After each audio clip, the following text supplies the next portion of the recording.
I went to UPenn, as you know, and I I didn't really I wasn't really around much activism there. It was the 1990s. Like the only protest held when I was at UPenn that I can remember, which I didn't participate in, was when beer was banned from campus for 2 days because there was an alcohol overdose, which tells you about the student body there. Um, the issue of Palestine just wasn't present there. Now it is on Ivy League campuses, and elites are freaking out. And it's not just, when you think of elites, you think of it's not just the university administration.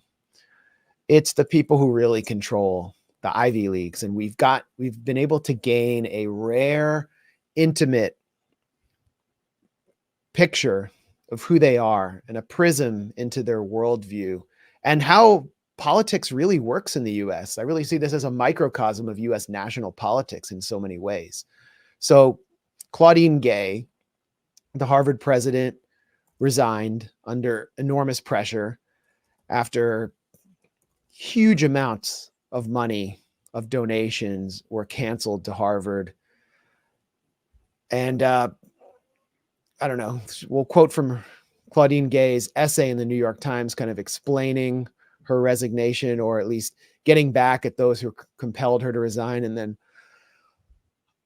I'll give my take on what I think really happened here, and we'll hear what Aaron thinks. But here's what Claudine Gay said. Yes, I made mistakes in my initial response to the atrocities of October 7th.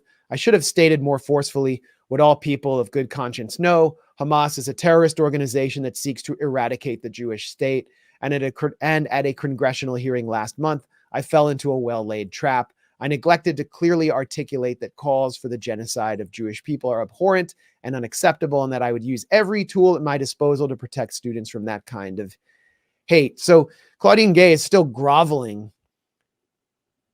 She's still groveling before pro-Israel forces. She has resigned as president. She was the first Black president of Harvard. Her appointment was historic, but she's still in a member of Harvard's faculty.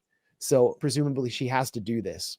Aaron, what do you think? Well, it's just such a joke. She recognizes that she walked into a trap, but she chooses to remain in it because the premise of the question that she got was a joke.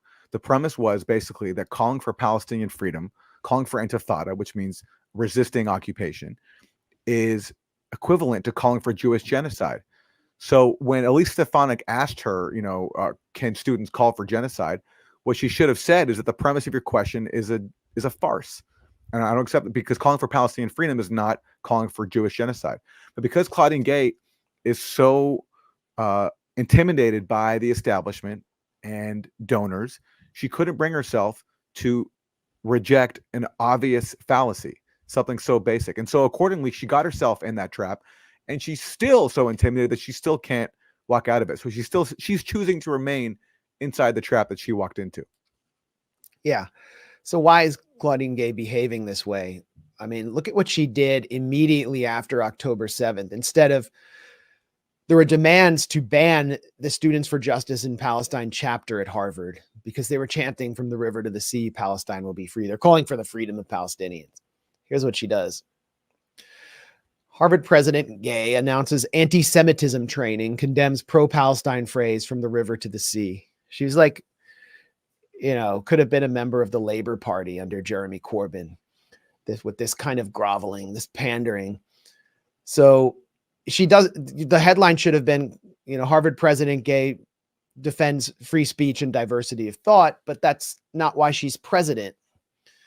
And the anti-Semitism training board that she set up was transparently politicized. There were no anti-Semitism scholars on it because they likely would have supported the free speech of Students for Justice in Palestine. It was rabbis and advocates and activists and the kind of people the Israel lobby wanted on there, who ultimately resigned after her congressional testimony, which highlighted how mediocre she is and how just a complete lack of poise to stand up to these forces.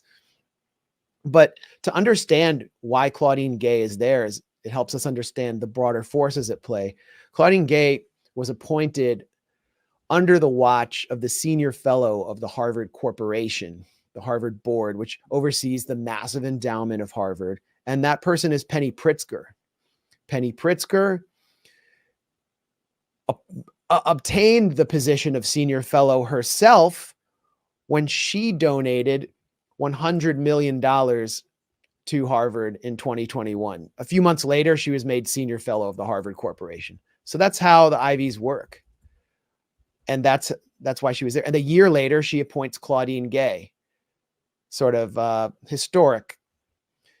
In the same way that Penny Pritzker's fortune helped propel Barack Obama from the Illinois State Senate, where he was virtually unknown, on a national level, to the presidency in about 4 years. Penny Pritzker was a major donor to Barack Obama's campaign and was rewarded with to be Secretary of Commerce, despite the fact that when she was on the board of Superior Bank in Illinois, which her tax evading father bought for $645 billion in government credits, it collapsed after a subprime scandal, which cost over 1,400 uninsured depositors their entire life savings and forced her to withdraw from her 2008 nomination.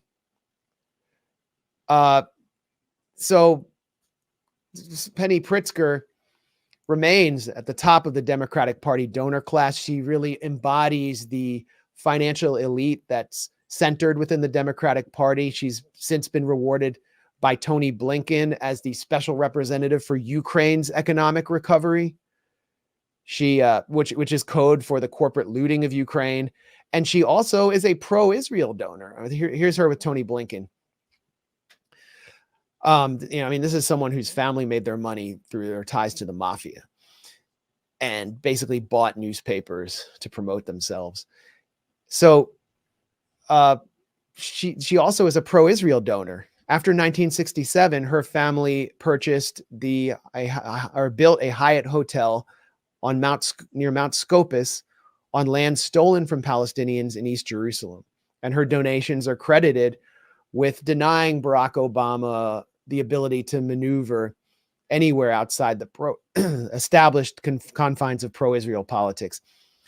So Barack Obama, the first Black president of the U.S., Claudine Gay, first Black president of Harvard, both depended on Penny Pritzker's money, a pro-Israel donor. They were both Black faces, managerial class faces of the financial elite, the Democratic Party, essentially within the Democratic Party. Then along comes Bill Ackman. Bill Ackman from Pershing Capital, right-winger, closer to the Republican Party, hardcore Likudnik, Harvard alum who says he's going to pull all his money out and destroy Harvard unless they fire Claudine Gay. Bill Ackman was helping to support this entire anti-Semitism hoax that's been mobilized with hearings in Congress and press conferences with Jewish students who are actually pro-Israel, semi-professional advocates. And Bill Ackman claims that he oversaw a campaign to cost Harvard about $1 billion, which then led to Claudine Gay being ousted. And basically Penny Pritzker colluded with Bill Ackman, a fellow pro-Israel activist, to get rid of the first Black Harvard president when she became collateral damage to this campaign.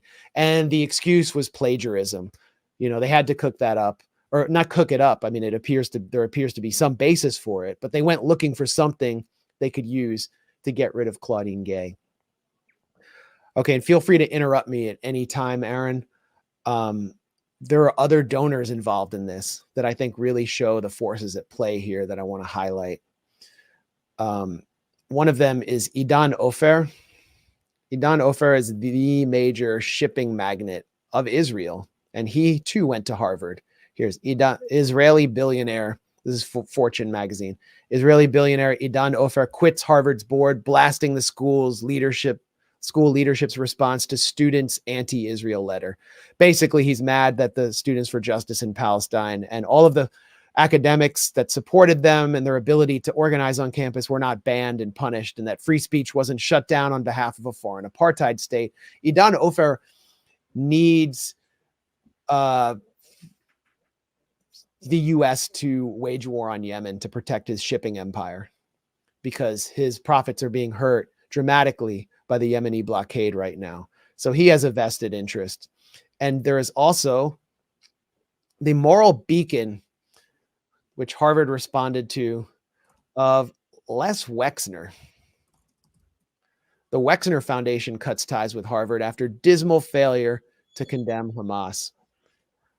So this is who they're responding to, a real moral beacon in Les Wexner, the Victoria's Secret founder or CEO, who is all over the Epstein files. He was best buddies with Jeffrey Epstein. Epstein's private jet was flying in and out of Columbus, Ohio, where Les Wexner has his mansion.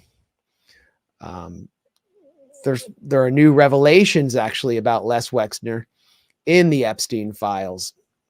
Third batch of Epstein files shows a call from Les Wexner's wife, Abigail, to talk about something private.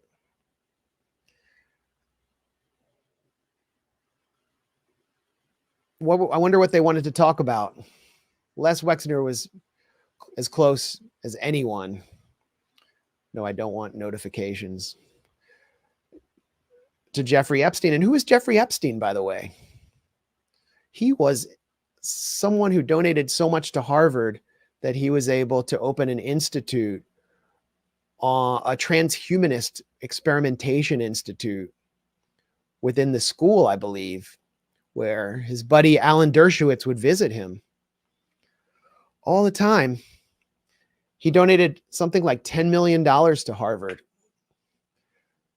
Jeffrey Epstein would have been, if he were still alive and he hadn't been exposed here, and he had still been getting all of these sweetheart deals from federal prosecutors, who were told at one point to back off because he's tied to intelligence. Jeffrey Epstein probably would have been in headlines pulling his support out of Harvard over Claudine Gay in Palestine too.